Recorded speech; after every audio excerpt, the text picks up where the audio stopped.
ಎಲ್ಲರಿಗೂ ಬೆಳಗಿನ ಶುಭೋದಯಗಳು. ಈ ನೇಚರ್ ಮಧ್ಯದಲ್ಲಿ ಹೋಗ್ತಾ ಇದ್ದೀವಿ. ಎಲ್ಲಿ ಹೋಗ್ತಾ ಇದ್ದೀವಿ ಅಂತ ನೋಡೋಣ.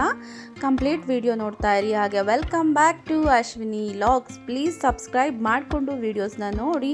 ಇಲ್ಲಿ ನಾವು ಕಾಫಿ ಟೀ ಏನಾದರೂ ಕುಡಿದು ಹೋಗೋಣ ಅಂತ ಹೇಳಿ ಹೋಟೆಲ್ನ ನೋಡ್ತಾ ಇದ್ದೋ. ಸೊ ಫೈನಲ್ಲಿ ಒಂದು ಪುಟ್ಟ ಹೋಟೆಲ್ ಸಿಕ್ತು. ಡಾಗಿ ಮಾತಾಡ್ಸು ಡಾಗಿನ. ನಿಂಕೊಳ್ಳೋ. ಬಿಂಗು ಬಿಂಗು ಅಂತ ಅದ ಹೆಸರು.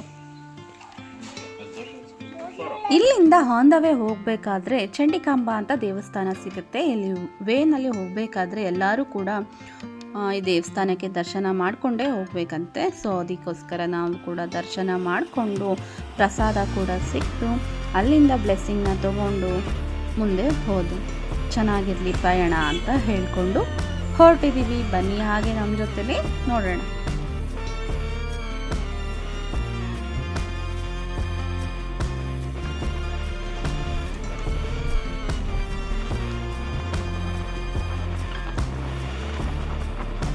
ಇದು ಒಂದು ಹಸ್ಬೆಂಡ್ ಅವ್ರ ಮನೆ ದೇವರಲ್ಲ, ಹಸ್ಬೆಂಡ್ ಅವರ ಅಮ್ಮನ ಮನೆ ದೇವ್ರಿದು. ಚಿಕ್ಕಮ್ಮ ಅಂತ ಹೇಳಿ ದೇವ್ರ ಹೆಸರು. ಬನ್ನಿ ಈಗ ಪೂಜೆ ಮಾಡಿಸೋಣ.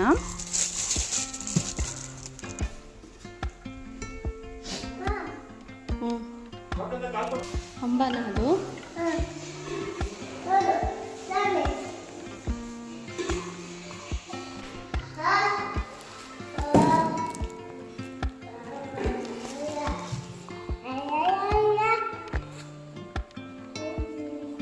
ಈ ಮಲ್ನಾಡ್ ಸೈಡಲ್ಲಿರೋ ದೇವ್ರುಗಳು ನನಗೂ ಕೂಡ ಹೊಸದು. ಹೇಗಿರುತ್ತೆ ಪೂಜೆ ಆ್ಯಂಡ್ ಯಾವ ರೀತಿ ಇರುತ್ತೆ ಅನ್ನೋದು ಕೂಡ ನನಗೂ ಕೂಡ, ನೀವು ಎಷ್ಟು ಕುತೂಹಲದಿಂದ ನೋಡ್ತಿದ್ದೀರಾ ವಿಡಿಯೋ, ಅದೇ ರೀತಿ ನನಗೂ ಕೂಡ ಇದು ಹೊಸದು ಅಂತಲೇ ಹೇಳ್ಬೋದು. ಈ ಸೈಡು ಅಂದರೆ ಈ ಸೈಡೆಲ್ಲ ನಾವು ದೈವಗಳು ಅಂತ ಹೇಳಿ ಪೂಜೆ ಮಾಡ್ತಾರೆ. ಅದೇ ಗುಳಿಗ ಮತ್ತು ಈ ಥರ ಎಲ್ಲ ಬೊಂಬೆಗಳನ್ನ ಇಟ್ಟು ಪೂಜೆ ಮಾಡ್ತಾರೆ ಇಲ್ಲಿ. ನೆಕ್ಸ್ಟ್ ಇಲ್ಲಿ ನಾವು ಕಾರ್ನ ಕೂಡ ಪೂಜೆ ಮಾಡಿಸ್ಕೊಂಡ್ಬಿಡೋಣ ಅಂತ ಹೇಳಿ ಅದನ್ನು ಕೂಡ ಕಾರ್ನ ಪೂಜೆ ಮಾಡಿಸ್ತಾ ಇದ್ದೀವಿ. ನಮ್ಮ ಸೈಡಲ್ಲಿ ಹೇಗೆ ಅಂದರೆ ವಿಗ್ರಹಗಳನ್ನ ಇಟ್ಟು ಪೂಜೆ ಮಾಡ್ತಾರೆ, ಬಟ್ ಈ ಸೈಡ್ ಎಲ್ಲ ಈ ಥರ ದೈವಗಳನ್ನ ಪೂಜೆ ಮಾಡಿ ಆರಾಧಿಸ್ತಾರೆ.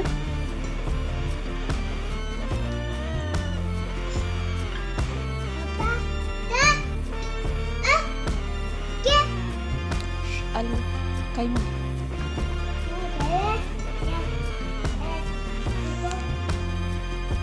ಇಲ್ಲಿ ನಾನು ಸೆಕೆಂಡ್ ಟೈಮ್ ಬರ್ತಾ ಇರೋದು. ಫಸ್ಟು ಮದುವೆ ಆಗಿದ್ದು ಹೊಸದ್ರಲ್ಲಿ ಕೂಡ ನಾನು ಹಸ್ಬೆಂಡ್ ಮಾತ್ರ ಬಂದಿದ್ದು. ಈಗ ನನ್ನ ಮಗ ಕೂಡ ಹ್ಯಾಡ್ ಆಗಿದ್ದಾನೆ. ಹಾರ್ತಿ ತಗೋ.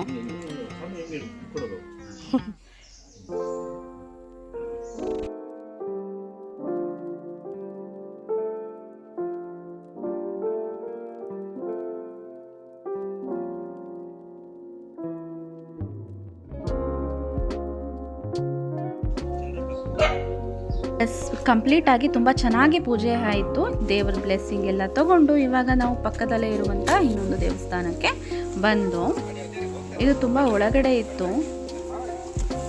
ಸೊ ಹಾಗೆ ವಾಕಬಲಲ್ಲಿ ಹೋಗ್ತಾ ಇದ್ದೋ ನಾವು. ಇದು ಒಂದು ಪುಟ್ಟ ದೇವಸ್ಥಾನ, ನನಗೂ ಗೊತ್ತಿಲ್ಲ ಇಲ್ಲಿ ಫಸ್ಟ್ ಟೈಮ್ ಬರ್ತಾ ಇರೋದು. ನೋಡೋಣ ಬನ್ನಿ. ಇಲ್ಲಿ ದೇವಸ್ಥಾನ ಓಪನ್ ಇರಲಿಲ್ಲ, ಸೊ ಹೇಳಿ ಬರಬೇಕಿತ್ತಂತೆ ಇಲ್ಲಿ ನೆಕ್ಸ್ಟ್ ಡೇನೇ ಹೇಳಿ.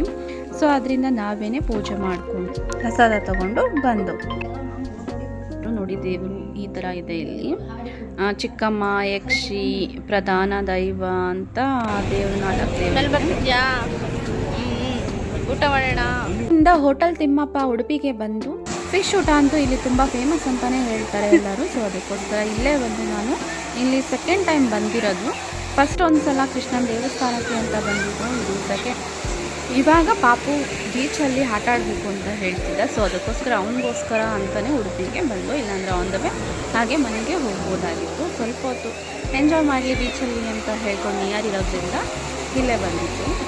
ನೋಡಿ ಎಷ್ಟು ಚೆನ್ನಾಗಿ ಆಟ ಆಡ್ತಿದ್ದಾನೆ. ಹಾಲೇ ಬರ್ತಾ ಇದ್ದಾರೆ ಜಂಪ್ ಮಾಡಿಕೊಂಡು ನೀಟಾಗಿ ಆಟ ಆಡ್ತಿದ್ದಾರೆ. ನೋಡಿ ಎಷ್ಟು ಚೆನ್ನಾಗಿ ಪೋಸ್ ಕೊಟ್ಕೊಂಡಿದ್ದಾರೆ ಜೋಕರ್ಗಳ ಥರ. ನನಗೆ ನೋಡ್ತಾ ಇದ್ದೀನಿ, ನಗು ಬರ್ತಿತ್ತು. ಆ ರೀತಿ ಕ್ಯಾಪ್ ಹಾಕ್ಕೊಂಡು ಪೋಸ್ ಕೊಡ್ತಾರಲ್ಲ, ಏನೋ ಒಂಥರ ಜೋಕರ್ ಫೀಲ್ ಕೊಡುತ್ತೆ ಅಂತ. ತುಂಬ ಕಲರ್ಫುಲ್ ಥರ ನೋಡಿ ಪಾಪು ನೋಡ್ತಾ ಇದ್ದಾನೆ.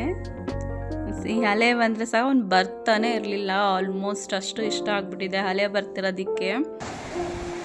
ಸ್ವಿಮ್ಮಿಂಗ್ ಪೂಲಲ್ಲಿ ಹಾಡೋದಕ್ಕೂ ಈ ಥರ ಬೀಚಲ್ಲಿ ಅಲೆಗಳ ಮಧ್ಯೆ ಹಿಂಗೆ ಜಂಪ್ ಮಾಡ್ಕೊಂಡು ಹಾಡೋದಕ್ಕೂ ತುಂಬ ಡಿಫ್ರೆಂಟ್ ಇದೆ. ಸೊ ಅದಕ್ಕೋಸ್ಕರ ಅವನು ಇದನ್ನು ಲೈಕ್ ಮಾಡ್ತಾನೆ ಸ್ವಿಮ್ಮಿಂಗ್ ಪೂಲ್ಗಿಂತ, ಬೀಚನ್ನ ಲೈಕ್ ಮಾಡೋದು ಜಾಸ್ತಿ ಅವನು. ಮತ್ತು ಇನ್ನೊಂದು ಸಲ ಯಾವುದಾದ್ರೂ ಬೇರೆ ಕಡೆ ಎಲ್ಲ ತುಂಬ ಕರ್ಕೊಂಡು ಹೋಗಬೇಕು ಬೀಚ್ ಕಡೆ. ಬಟ್ ಏನಂತ ಹೇಳಿದ್ರೆ ಈ ಚಿಕ್ಕ ಚಿಕ್ಕ ಮಕ್ಕಳುಗಳನ್ನ ಈ ಥರ ಕರ್ಕೊಂಡು ಬಂದರೆ ಕೋಲ್ಡ್ ಆಗೋದು, ಕಫ ಆಗೋದು, ಈ ಥರ ಏನಾದರೂ ಜ್ವರ ಬರೋದು ಆ ಥರ ಆಗುತ್ತೆ. ಬಟ್ ಅಭ್ಯಾಸ ಆದರೆ ಏನೂ ಆಗಲ್ಲ. 1-2-3 ಸಲ ಹೋದರೆ ಸರಿ ಹೋಗ್ತಾನೆ. ಸೊ ಫಸ್ಟ್ ಹೋಗಿರೋದ್ರಿಂದನೇ ಆಲ್ಮೋಸ್ಟ್ ಅವನಿಗೆ ಕೋಲ್ಡ್ ಆಗಿತ್ತು ಲೈಟಾಗಿ. ಬೆಟರ್ ಮನೆಗೆ ಹೋಗಿ ಎಲ್ಲ ಸರಿ ಹೋಯಿತು.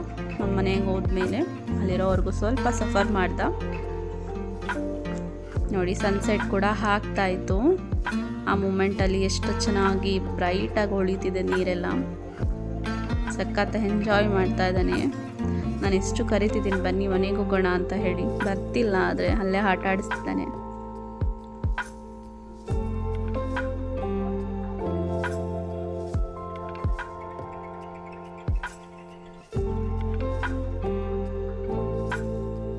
ಫೈನಲಿ ಹೇಗೋ ಕಷ್ಟಪಟ್ಟು ಹೊರಗೆ ಕರ್ಕೊಂಡು ಬಂದರು.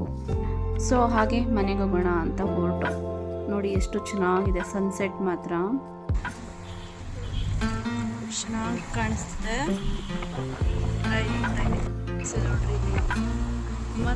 ಆಂಬುಲೆನ್ಸ್ ಬರ್ತಿರೋ ಸೌಂಡಿಗೆ ನಾವು ಅಂದ್ಕೊಂಡಿದ್ದು ಏನೋ ಆಕ್ಸಿಡೆಂಟ್ ಆಗಿದೆ ಅಂತ. ಐ ಥಿಂಕ್ ಆಗಿರ್ಬೋದೇನೋ, ಆಂಬುಲೆನ್ಸ್ ಇಲ್ಲ ಅಂದರೆ ಯಾಕೆ ಬರ್ತಿತ್ತು ಅಲ್ವಾ.